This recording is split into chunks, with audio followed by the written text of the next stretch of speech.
Alors salut à tous et à toutes, je vous retrouve pour une nouvelle vidéo. On va faire ensemble un petit débrief, récap du voyage à vélo. Donc après la sortie du film, faire un petit bilan au niveau du matériel, des choses qu'on a vues, ce genre de choses. Les erreurs que j'ai faites et puis les choses bien que j'ai faites aussi pour du coup ce premier voyage à vélo. Donc voilà. On est parti 57 jours. Donc 48 étapes et 9 jours de repos, visite. On a fait 3794 km en 48 jours, 37 258 mètres de dénivelé, donc c'est quand même pas mal. Et ça donne 211 heures et 14 minutes, ça fait 9 jours et demi en cumulé. Et au niveau de la moyenne, on est sur 70 km par jour, 17,4 km/h, 776 mètres de dénivelé et 4,6 heures.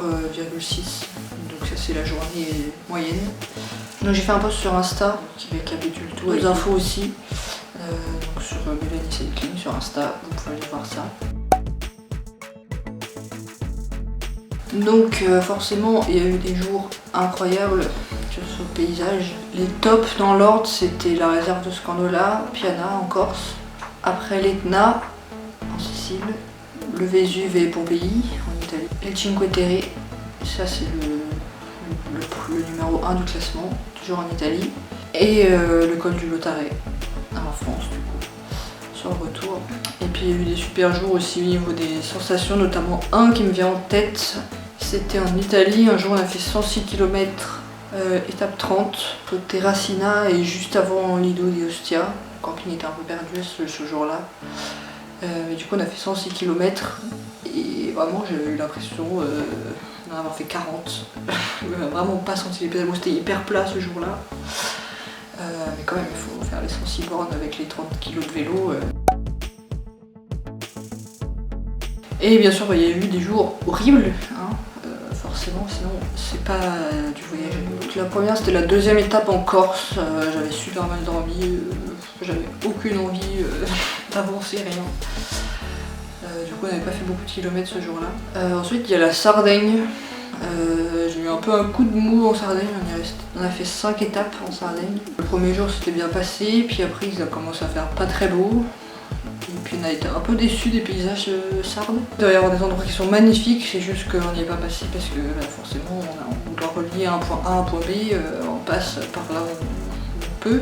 Donc on n'est pas forcément passé par les endroits les plus beaux, mais du coup on était un peu déçus de la Sardaigne, on n'a pas eu très beau temps. Ça fait un peu un coup de mou à ce moment-là pour moi. Après il y a la Sicile, quand je me suis mise à crever 57 fois. Alors c'est pas 57 mais c'est 5, c'est déjà beaucoup en 3 jours. Le premier jour c'était un jour où il avait plu toute la journée, énorme flaque d'eau dans une traversée de ville. Et je vois pas un trou sous l'eau quoi, et je me suis pris en plein dedans, mais un énorme trou hein.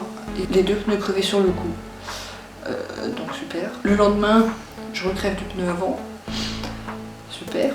Le soir même, on arrive au camping, on s'installe, on veut aller faire des courses juste après, on veut prendre les vélos. Je prends le vélo, crevé, donc ça fait 4. Et encore le lendemain, je recrève le midi après manger en prenant le vélo pareil à l'arrêt. J'avais très envie de jeter le vélo hein, à la poubelle. Après il y a eu l'étape entre Grosseto et Donoratico. Alors celle-là c'était la pire, mais vraiment la pire de tout le voyage. Pour moi en tout cas. Alors déjà j'avais pas dormi de la nuit, ou presque. Quand je m'endors enfin, on est réveillé par un renard en pleine nuit qui est venu faire nos poubelles.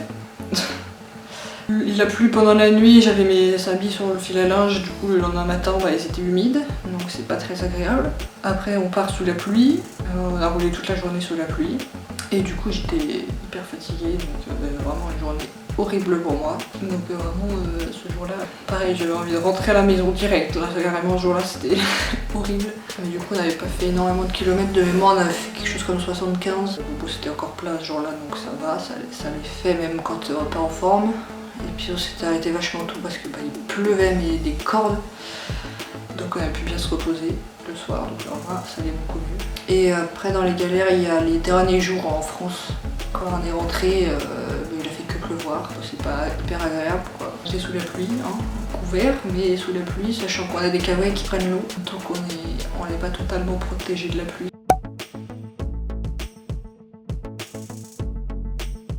Alors ensuite on va passer aux erreurs que j'ai faites dans la préparation ou même Donc la première, c'est de ne pas avoir bien vérifié le tracé avant de partir, parce qu'on s'est régulièrement retrouvé à devoir prendre des 2 fois 2 voies, donc tu es là devant, tu fais on y va pas. La plupart du temps, on n'y allait pas parce que on n'avait pas envie de mourir. Donc tu te retrouves à être là, à improviser un tracé, c'est pas ce qui est le plus agréable. Et du coup, je me suis retrouvée à refaire le tracé, toute la partie italienne. Ensuite, l'autre erreur, c'était l'organisation pour dormir. Donc on avait prévu de dormir en camping et en hôtel ou en logement que sur les jours de repos ou quand vraiment il faisait très moche. Sauf que du coup on s'est retrouvé à partir le 23 mars et que en fait les campings ne sont pas tous encore ouverts en France à cette époque-là. Et donc on n'avait vraiment pas fait attention à ça. Comme vous avez toujours remarqué, il a fait extrêmement beau, donc il faisait froid quand on est parti, après on a eu la pluie, on a eu un peu tout quoi. Donc du coup on s'est retrouvé à faire énormément d'hôtels par rapport à ce qui était prévu. Après, une fois arrivé en Corse, on s'est dit ah bah c'est bon, la Corse ça va être ouvert. Bah pas du tout, il n'y avait pas de camping ouvert. Donc pareil, en Sardaigne, il y en a pas beaucoup. Ils sont principalement sur la côte. Et la Sardaigne, tout le nord déjà c'est vachement désertique. Donc déjà souvent en train de faire beaucoup de kilomètres sans rien croiser ou vraiment juste 2 maisons. Voilà, ça peut retrouver aussi embêté jusqu'à la Sardaigne. Après en Sicile il y en a plus, mais ils restent quand même majoritairement sur la côte. Et à partir de la Sicile quand même on en a trouvé beaucoup plus régulièrement. Après en Italie, pareil ils sont sur la côte. Dès que tu t'éloignes de la côte il n'y a plus de camping. En Italie on a réussi à en faire le plus souvent quoi. Et du coup après la dernière semaine il faisait tellement beau en France, du coup on a fait beaucoup plus de logements que de camping, alors que là pour le coup il y en avait partout. On était là en mode pour une fois qu'il y a plein de camping on peut même pas y aller. Mais en tout cas oui, il faudra beaucoup mieux gérer ça. Et alors ensuite venons-en à mon vélo. C'est clairement fait arnaquer quand on l'a acheté. Et le gars qui on l'a acheté c'était un bidouilleur, je sais pas ce qu'il a fait mais il n'y a rien qui va. Au final on l'a pas énormément testé avant de partir, parce que sinon je m'en serais beaucoup plus rendu compte forcément. Mais du coup on s'est fait arnaquer déjà de base et en plus on n'a pas fait de révision, donc quand on est parti, dès le premier jour, mes vitesses qui passent extrêmement mal à l'arrière. Il faut que j'appuie 3 fois sur la gâchette pour qu'il y en ait une seule qui passe. À l'avant, quand j'étais en 1, le plateau ne remontait pas, le deuxième plateau ne remontait pas. Voilà, j'avais déjà déraillé au moins 2 ou 3 fois dans les 3 premiers jours. Donc on avait pris rendez-vous à Lyon pour faire régler ça. Déjà la chaîne était trop courte, le gars avait mis une chaîne avec moins de maillons qu'il faut. Donc déjà forcément il y a un problème. Le mécano a dit qu'il pouvait pas faire mieux que ce qu'il a fait, parce qu'il y a quelque chose qui va pas dans toute la transmission, je sais pas quoi exactement. Donc après ça s'est inversé, c'était je ne pouvais plus descendre le petit plateau, enfin c'était une galère pas possible pour descendre le petit plateau. Après j'avais 2 et 3 elle marchait, et sur la cassette, ça faisait un peu ce que ça voulait, il fallait que j'appuie 3 fois sur la gâchette, des fois ça m'en passait 2 ou 3 d'un coup, des fois j'ai rien demandé, les vitesses changeaient toutes seules, enfin voilà c'était absolument agréable. Après la fois où j'ai crevé là, les 2 pneus dans l'énorme trou, j'ai voilé les 2 jantes. Après j'ai eu un truc qui faisait tic tic tic dans ma roue à l'infini, on n'a jamais compris d'où ça venait et quand il pleut ça s'arrête. Alors là il faut m'expliquer. Du coup voilà, mon vélo c'était clairement une arnaque et j'ai eu envie de le jeter plus d'une fois. Il y a des jours vraiment je l'aurais laissé sur le bord de la route et je serais rentrée. J'en avais trop marre du vélo. Et après sinon en erreur, on aurait pu faire plus de lessive plus régulièrement que ce qu'on a fait. On a les 3 rechanges donc on va se permettre d'en faire qu'une par semaine à peu près.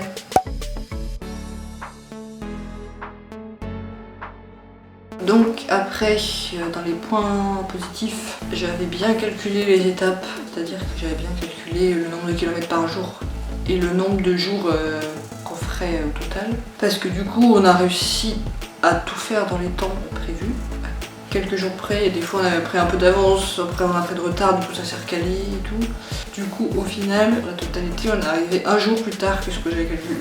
Après c'était au niveau de l'organisation de tout ce qui est matériel camping aussi, c'était nickel.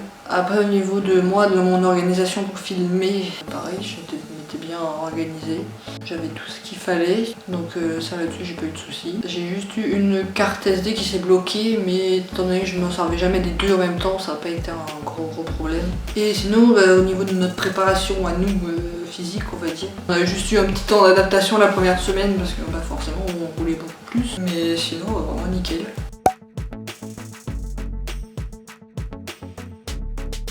Sinon les points d'amélioration à faire pour une prochaine aventure, c'est au niveau des bagages. Dans mon idée, je conserverai les bagages arrière, mais pas ceux à l'avant. Je prendrai juste une sacoche de cindre ou quelque chose comme ça. Au final, on s'est retrouvé avec beaucoup de vide dans nos sacoches. Ça vient au deuxième point qui complète le premier, prendre moins d'affaires, surtout au niveau des affaires vélo, parce qu'en faisant plus de lessive, t'as besoin de moins d'affaires, ce qui est logique, et du coup ça permet de prendre les sacoches à l'avant en moins, quoi. Et après, si j'avais juste pris une tablette et un disque dur externe pour pouvoir vider mes vidéos, mais c'était clairement pas utile. J'avais largement assez de place sur mes cartes SD. Alors comme ça que je l'ai bloqué, ma carte SD.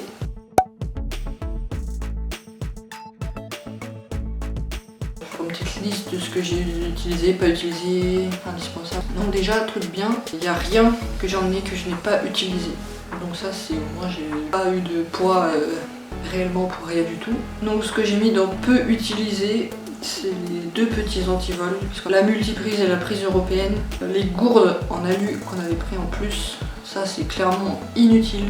Bon, on s'en est servi parce qu'on les avait, mais c'est du poids en plus pour strictement rien. T'achètes 2 bouteilles d'1,5 litre, tu l'accroches quelque part et voilà, ça revient exactement au même. Et la trousse de secours, on s'en est servi une fois pour une ampoule, donc c'est peu utilisé, mais ça reste indispensable bien sûr, si jamais on se fait mal.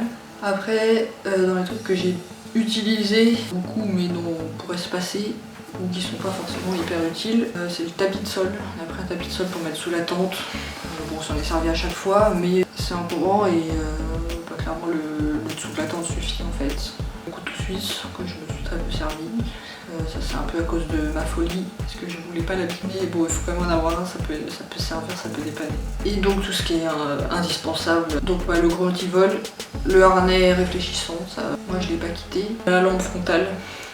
C'est très utile dans ta tente. Le bidon outil avec ce qu'il y a dedans forcément. La pompe, la chambre à air. Les chambres à air.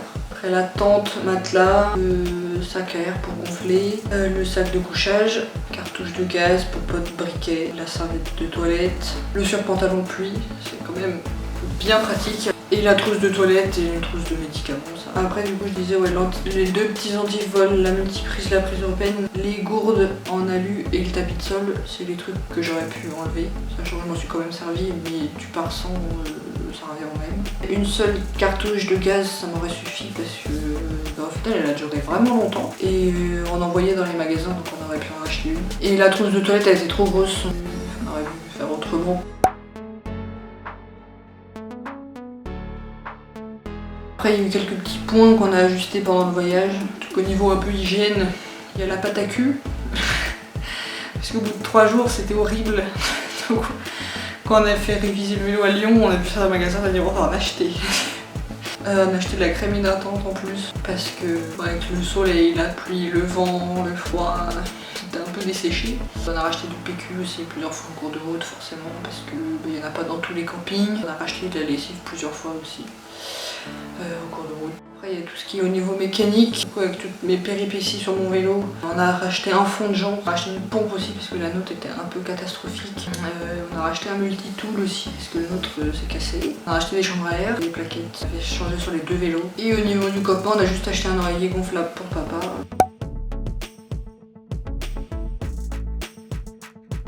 Du coup, si je devais refaire, sans refaire les mêmes erreurs, déjà je ne partirais pas avec ce vélo. Bon ça je pouvais pas le savoir à l'avance, mais en tout cas je le ferai réviser avant de partir, ça c'est sûr. Et du coup je vous le disais tout à l'heure, je partirai pas avec autant de bagages, au niveau des sacoches, avec des sacoches plus petites et donc plus légers. Ça va ensemble. Tous les items que je vous ai dit que je pourrais m'en passer, je m'en passerai. Et je prendrai donc une tenue de moins en vélo en faisant plus de lessive. Évidemment, je vérifierai bien mon tracé avant de partir et je vérifierai bien les spots pour dormir aussi. Du coup, je pense que je vous ai tout dit. Si jamais vous avez des questions, dites-le moi en commentaire. Puis à ce moment-là, s'il y a beaucoup de questions ou beaucoup de remarques, je ferai une FAQ pour y répondre. Donc voilà, moi j'espère que ce petit débrief vous aura plu. N'hésitez pas à liker, partager, commenter et à vous abonner pour le retour des vidéos classiques et puis je l'espère de nouvelles aventures dans ce style.